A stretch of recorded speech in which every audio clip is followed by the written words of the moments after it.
Dele Farotimi finally speak out after he's been released from detention. In fact, that was not even detention. He was kidnapped after he was released from the hands of kidnappers because he was being kidnapped. That was not arrested, he was kidnapped. So he addresses Nigerians today.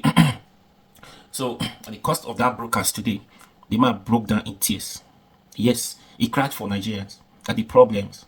It was too much. The guy could not hold his tears. He broke down in tears. So this is it. So take your time, listen to everything he said. At the same time, at least congratulating, appreciating Nigerians for their support and everything. Yeah, he said, the guy said a lot. So take your time, listen to everything he said. And please do not forget to share, subscribe to this YouTube channel. Please, I'll be your guy. Run out for me now. Subscribe. It's great to be back with you this morning.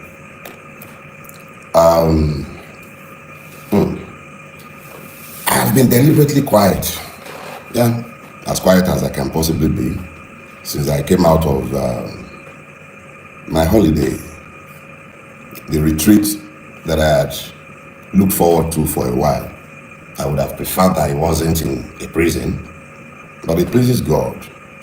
And I'm thankful to God for the time spent in prison, So I have acquired a new title.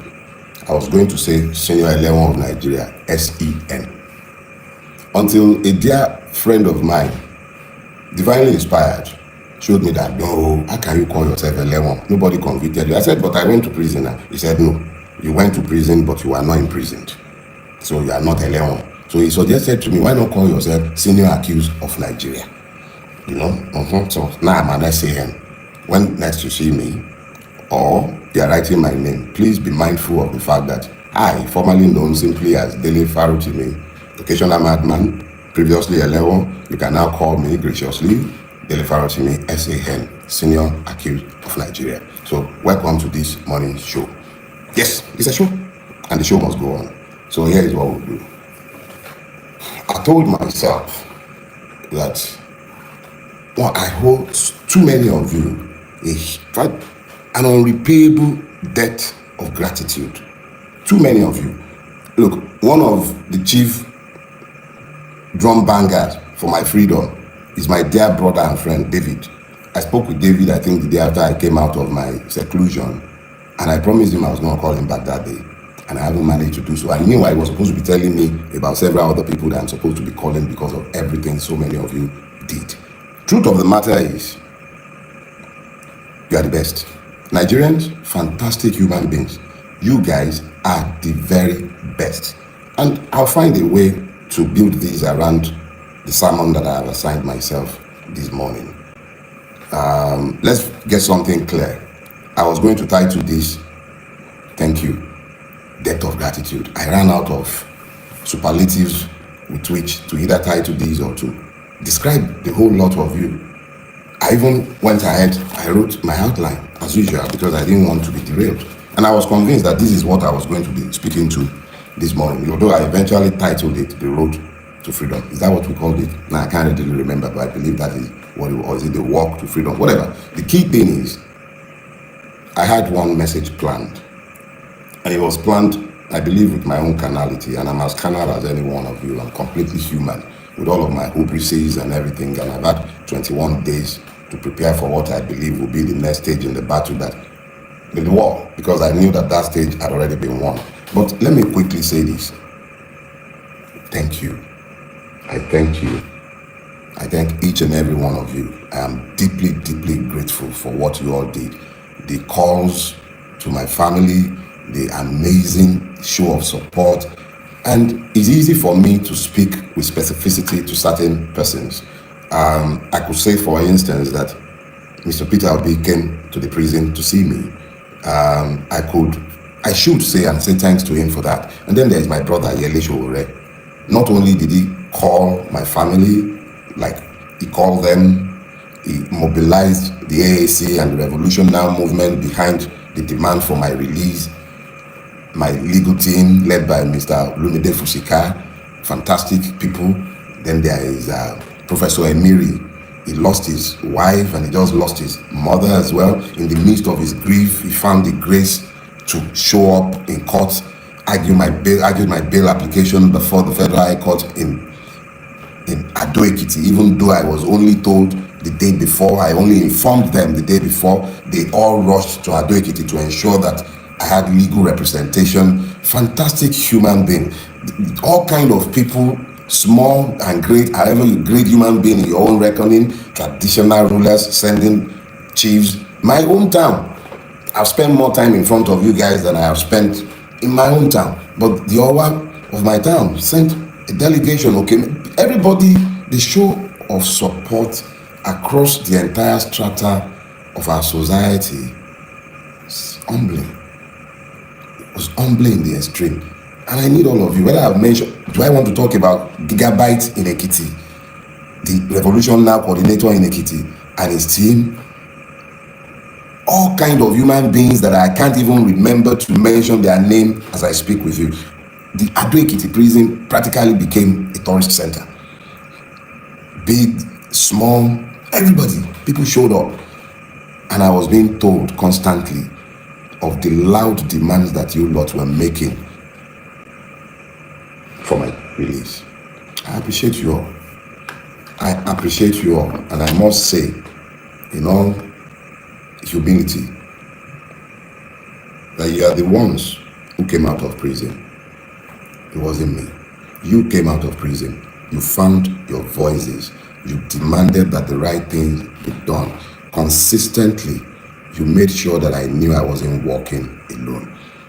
The voices strengthened me because I heard you even beyond the walls of the prison. I heard you loud and clear. You left nobody in any doubt as to what you were demanding. It wasn't about Dele Farotimi, even though I was the one who bore your totem. It was essentially a demand by each and every one of you that the law must be allowed to rule in the situation. Now, let me be very clear. I retired from the practice of law when I turned 50. My next birthday, I'll be 57. I'm no longer a young man. I practiced that law conscientiously for at least 2 decades.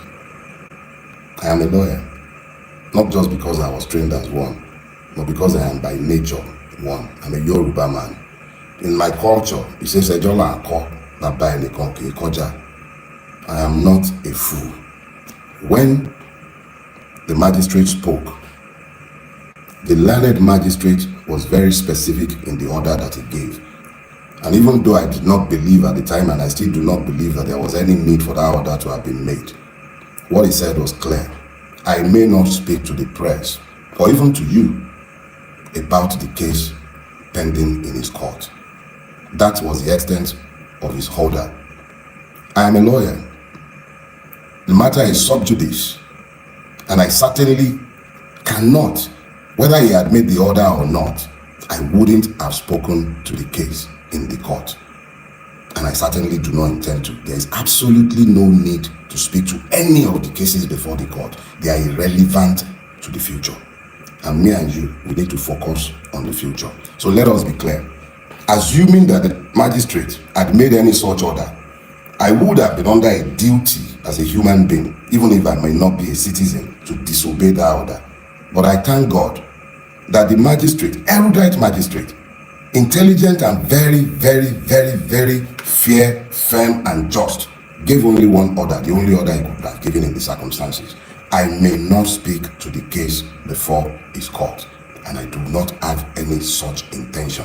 So anyone who has misconstrued that order to suggest that I am somehow gagged by somebody, there is no such law by which any magistrate or judge may gag me as a human being, even if I may not be a citizen, as long as I am not a slave. And if I have become a slave in the Nigerian state, it will be interesting to watch such an order come from any court, presuming or purporting to be a court of law. No such order was given, so enough said on that one. I have deliberately kept quiet before today, largely because you left me spellbound. I've been humbled. I'm not a man easily given to humility, but you have humbled me by what you have done before, particularly after my abduction. And I use the word deliberately. I was never arrested. I was abducted. We will talk about that at some other point. But let's be clear. Nobody silences the bell. I may not be silenced. I've merely started talking. So let's go to today's issue. So I want us to talk about the road to freedom. And there goes the note. I need to speak to you from the heart and from my spirit. The note I prepared was for a different sermon, but as we were waiting, I began to download something, yes, exactly the same, but subtly different. So the Yorubas have a scripture, and that scripture says very clearly, Emu, Eki, Biteon Reko. I'll translate for you or interpret. Grab it, catch it. You do not catch the porcupine in the same manner as the rabbit. Let me explain that to you. If you're familiar with the porcupine, you would know of the quills on its back, with which it largely impales stupid predators. Even lions steer clear of the porcupine. As small as it is, its entire body made of quills would kill a lion if it would dare. Now, when that proverb came to my head in the course of this entire ordeal, I made the stupid error of thinking that I was the porcupine and that those who were coming after me were the unwary predator. But I received some sense this morning. Or let me just say, as I have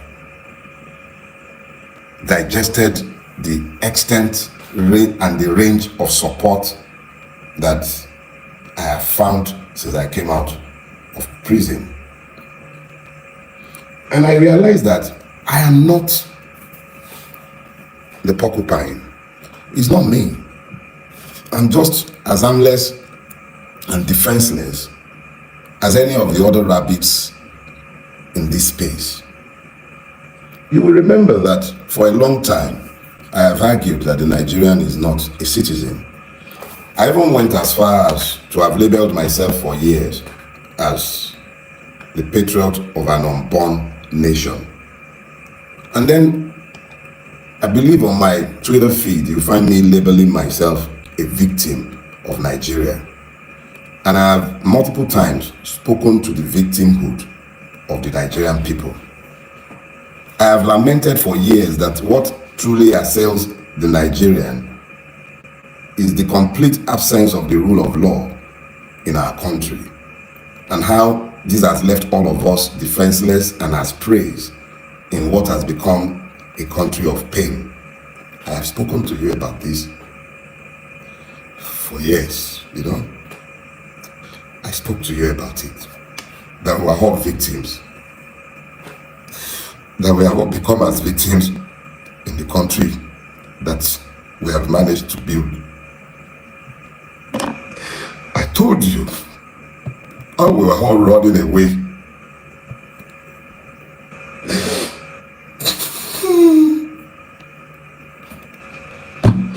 I told you how we were all running away from Nigeria because we have built an intolerable country unfit for human habitation. I have called it the evil empire.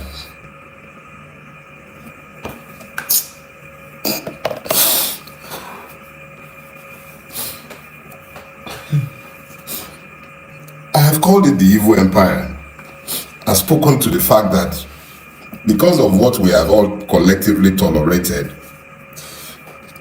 we have lost our country and we have become as slaves in the country that we have all built. And we are all to blame. It was the idiot standing behind pulpits as I'm speaking with you, preaching injustice and lies to the people and helping them to normalize the madness that has overtaken all of us. I said this for years. So I am just as much a victim as each and every one of you. These are the first tears I have shed since my friend Ogunlanu died.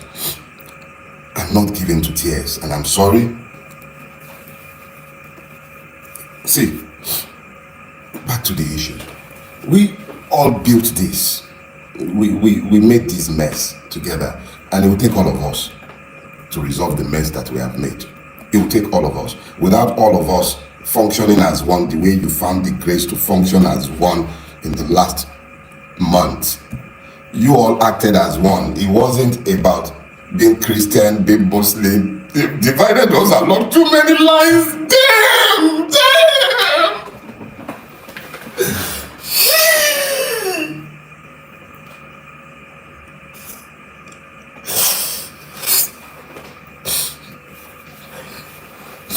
We stopped being human because we became Nigerians.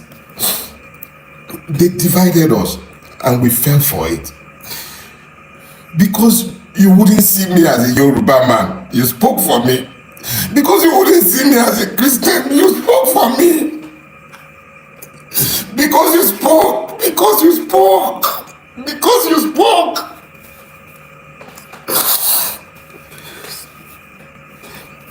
Because you spoke, Nigeria couldn't happen to me.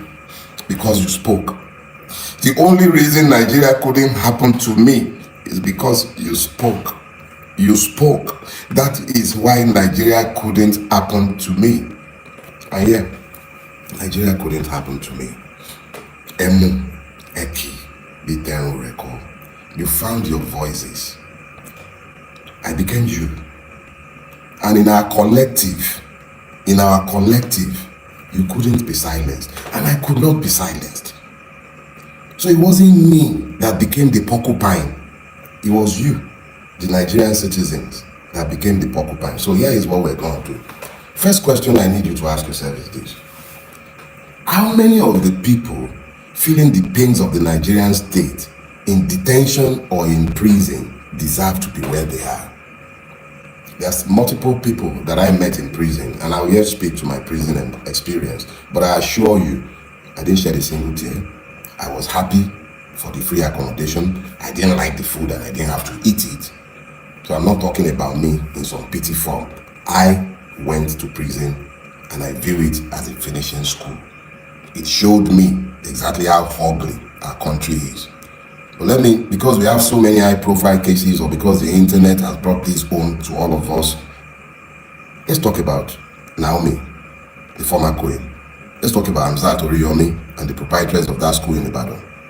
Exactly what is it that they have done that has earned them the need to be in prison? We should ask that question, but not because of them, but because of the many other persons without names that you and I have no knowledge of who are languishing in prison. Have you thought about that? If they will do that with those ones, what are they doing with those that nobody knows? They did it to me. You made it you. And because you made it you, they couldn't do it to me. Because our collective, acting together as one, turned the tide. The tide turned because we acted as one. Some Bulabas spoke for me. Obedience spoke for me. My brother in the Revolution Now movement, all of them spoke for me. Traditional rulers, you all spoke, and because you all spoke, I couldn't be treated the way each and every one of the other persons who do not deserve to be in prison were treated. The system resisted. I spent 21 days in captivity. 21 days. For those of you who are inclined to the spiritual, you understand the significance of 21 days. It pleased God that I should be kept in captivity for 21 days. The full cycle of a woman, the full cycle of Mother Nature. 21 days I was kept. There are some stories to be told on other days. But it's a long walk to freedom, but it could also be a short walk. It depends on each and every one of us. But the one thing that has become very clear to me, is that whatever we are going to get, we are going to have to act as one. We cannot continue to divide ourselves the way we've been horribly divided. We've got to act in concert, and in acting in concert, we should be able to achieve better results. The Yorubas have this program. They say, "Àìrìn lọ́wọ́ ọwọ́ ọmọ ejò ló ń ṣekú pa wọ́n." It simply means that if the reptiles, snakes, would act together in concert, then they would not die the way they die, since they rarely ever walk in pairs. We are the ones who have divided ourselves. My current travels, no, not travels, there is no traveling anything. Let me just say my current experiences or my past experiences, in my own candid opinion, highlight the need why we all have to act in concert. We need to agree what our own enlightened selfish interests might be. And I assure you, there are multiple interests, because there is nothing that afflicts one part of this country that does not afflict the other. There is nothing that afflicts me that I didn't see afflicting multiple others that I saw in prison. And I know of multiple cases on a day-to-day basis in Nigeria where the totality of the flaw or the completion of everything is found in the knowledge that the Nigerian is not a citizen. The struggle ahead of us is the one where we must demand to be citizens. Those of you who desire separate homelands, you are only going to get that when you become citizens. Unfortunately or fortunately for all of us, we are trapped in this monstrosity that is called Nigeria. If we are going to ever come out of the monstrosity, whether that be as different nations or whether that be as one, it would be because we found the courage to become citizens in the space we are occupying today, forget the contrived differences between us, and then ensure that as citizens, we exercise our free sovereign will to do with Nigeria, our home country today, as we care. So those of you who desire Odua Republic or you're desiring Biafra, that's fine. But let's first of all become citizens here. And then we may, as citizens, exercising our sovereign will, have referendums where you can decide democratically if these homelands should be created. That should be our clear thoughts right now, how to become citizens. You do not become citizens in a place unruled by law. So the struggle ahead of us is to insist on the rule of law in the country in which we live. There are many struggles ahead. I will be seeking legal reliefs and redress against everyone involved in my abduction. I shall be defending each and every one of the many suits, civil and criminal, that have been filed against me, rigorously. When we are done, I shall myself be writing petitions to the LPDC, looking to ensure that some lawyers do not ever practice law in this country again. Let us be clear. I remain your brother.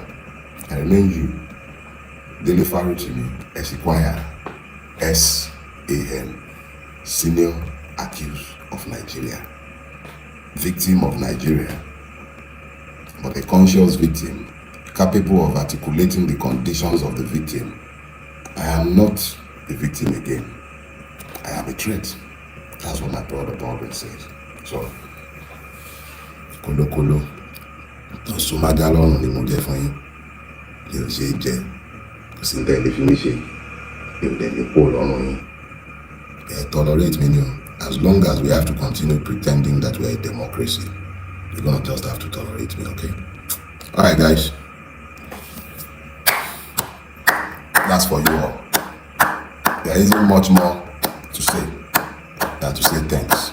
For those who stepped on the streets in Ekiti. Tanko, Yunusa. Yeah, Tanko, thanks. Yeah. Sarah Ibrahim. Thanks. A million. Oh yes, the Kinzo, my Ekiti brother. Those who I cannot even name in this moment. I thank you all. You deserve all the applause. You all stepped up.